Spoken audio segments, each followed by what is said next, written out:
আজকেও একই কাজ করেছে, ওদের বাড়ির নোংরা আমাদের বাড়ির সামনে দিয়ে গেছে। না, এ তো আর সহ্য করা যাচ্ছে না। চলো চলো দেখবা। এই দেখো, লাঠি নিয়ে আসো।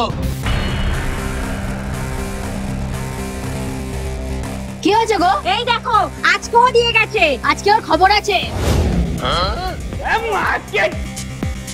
এই বেরিয়ে আয়। এই দাঁড়াও দাঁড়াও, কি করছো কি? আরে ভয়ে ভেতরে ঢুকে আছিস কেন? বেরিয়ে আয়। মাথা গরম করে লাভ নেই, ওরা অনেকে আছে, সঠিক সময়ের অপেক্ষা করতে হবে।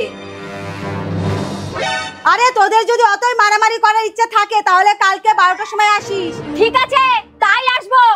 এই চলো চলো। এই এসেছি আজকে। ঘড়ি দেখানে ঠিক 12টায় বাজে। কি রে, ঘরে ঢুকে বসে আছিস কেন? বেরিয়ে আয়। এই দাঁড়াও দাঁড়াও, খুব বুদ্ধি করে কাজ করতে হবে, সংখ্যায় ওরা অনেক বেশি। এই দেখো, আমাদের বাড়িতে এইভাবে আক্রমণ করতে এসেছে। এতগুলো লোক আমাদেরকে মারতে এসেছে। এ কি রে, এগুলো আবার কি করে? ওইসব বাদ দাও, গিয়ে পিটাও। আক্রমণ।